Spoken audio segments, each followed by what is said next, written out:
ايه يا ابني؟ بقالك اسبوع مخلص امتحانات وقاعد لي كده لا شغل ولا مشغله.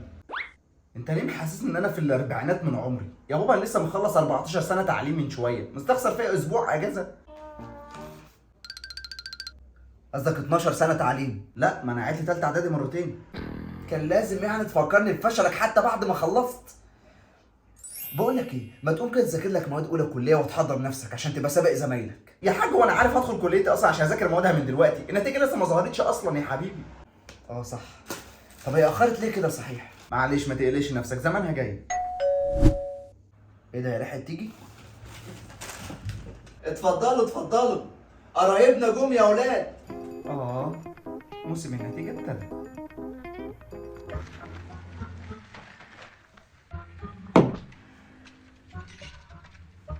نورتونا يا جماعه. ايوه كده، عاوزين نرجع نزور بعض بقى زي زمان. ايوه زمان، قبل ما اتولد واعرفكم اساسا.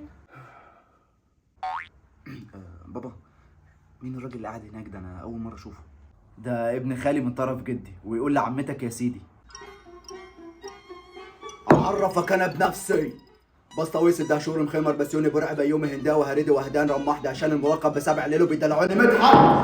انا كنت عاوز اعرف اسم الواحد ومش اسم القريه كلها. اهلا اهلا. النتيجه ظهرت. ايه ده، امتى؟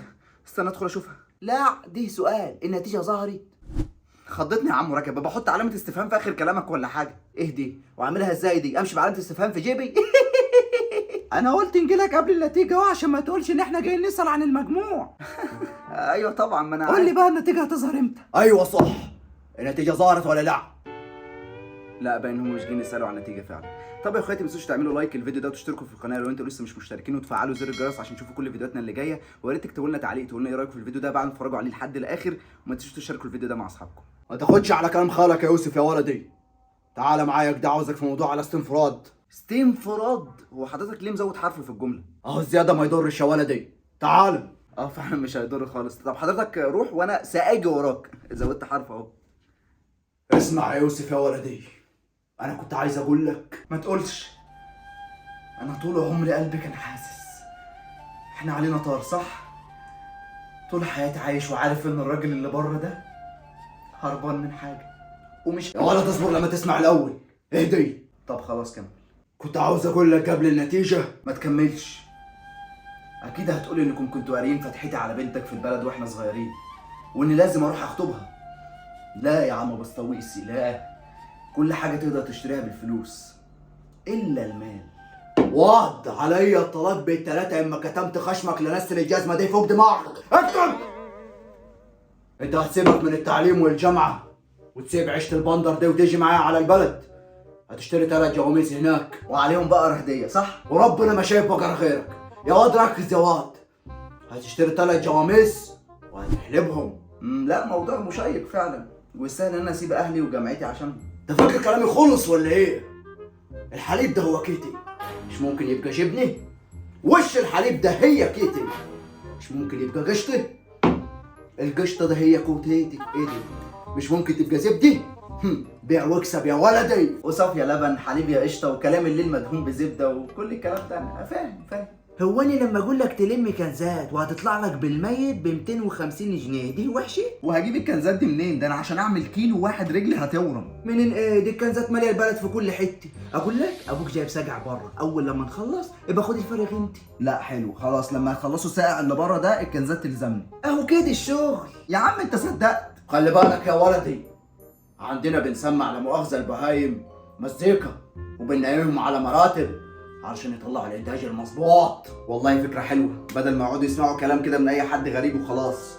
على كل حال انا بفكر في الموضوع وبقى اكلمك. وتفكر وتضيع وقت ليه؟ ما المشروع موجود والمال مدفوع. انا عاوزك بس شريكي بالاداره. مشروع ايه المرة دي يا خال؟ مزرعه كتاكيت. ايه ده؟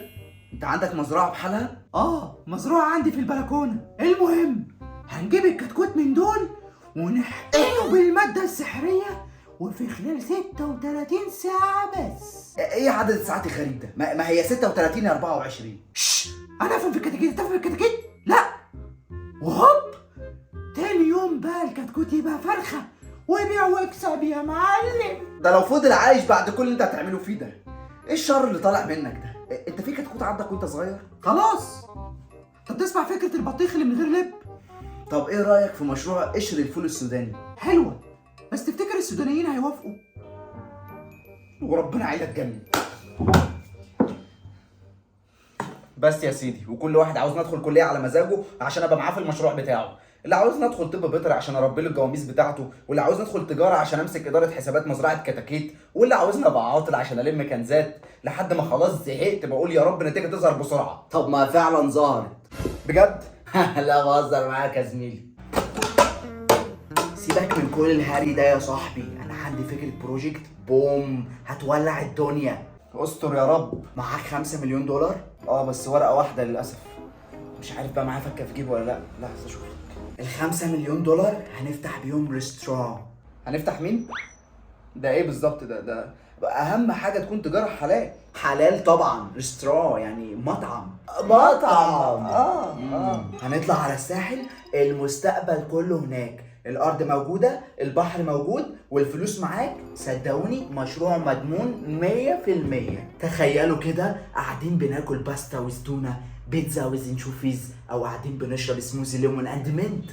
مشروع حلو وكل حاجه، بس للاسف في حاجه بسيطه. دفتر الشيكات بتاعي مش معايا. بتهزر؟ دفتر شيكاتي تحت امرك. لا بصراحه مش بحب اكتب في دفتر حد. ليه يا صاحبي؟ هتفرق؟ خط وحش. طبعا هتفرق، لان انا معيش 5 جنيه حتى في جيبي، وانت بتقول لي 5 مليون دولار. انت عارف انا دول يعملوا كام بالمصري؟ دول يعدوا ال 150,000 جنيه. ده مبلغ كبير طبعا مش عارف ادفعه. النتيجه ظهرت يا زميلي وجبت 79%. كم؟ قلت لك ذاكر. عيل فاشل. ده مجموع يرضي ربنا ده؟ ده انت لما تروح ابوك هينفخك. يا زميلي ده مجموعك انت. طب اروح اتنفخ بقى واجيلكم. مع السلامه.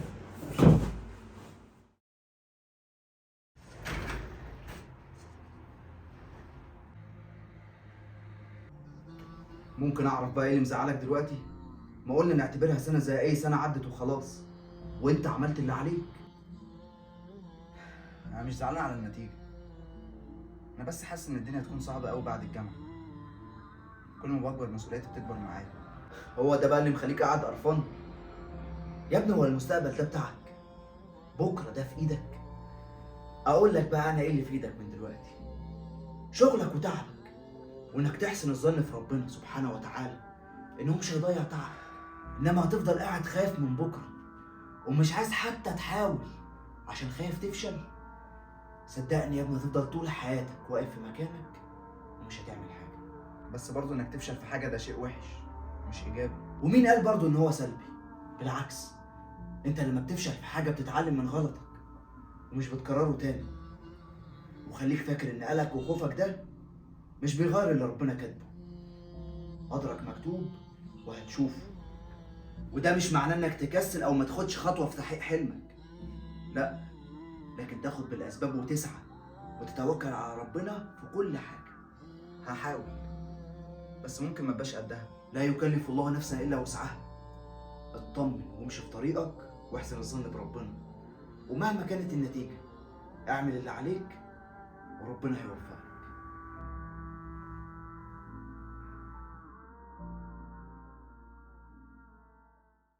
عرفك انا بنفسي. بسطويس الدهشور مخمر بسيوني برع بيومي هنداوي هريدي وهدانا عتمان عصران عرمان طب يا اخواتي ما تنسوش تعملوا لايك للفيديو ده وتشتركوا في القناه لو انتوا لسه مش مشتركين، وتفعلوا زر الجرس عشان تشوفوا في كل لا باين فعلا هو مش جايين يسالوا عن النتيجه خالص. طب يا اخواتي ما تنسوش تشتركوا في القناه. شفت انا لخبطتها خالص ده.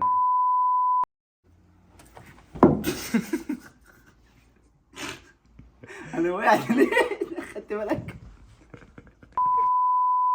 لنست الجزمه دي فوق دماغك اكتب. تمام. ايه ده انا صوت يعني خليت الموضوع شخصي ليه كده؟ سيبك من كل الهري ده يا صاحبي، انا عندي فكرة بروجكت بوم هتولع الدنيا. شفت بوم دي؟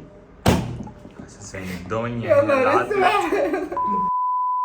وش الحليب ده هي كيتي، مش ممكن تبقى زبدي؟ او قاعدين بنشرب سموزي ليمون اند منت. يس. ايه في ايه؟ ايه اللي دي حصل؟ الحقيقة. انا فهمت السموزي ليمون. القشطه ده هي كوتيتي. ايه دي؟ مش ممكن تبقى زبدي؟ بيع واكسب يا ولدي. يا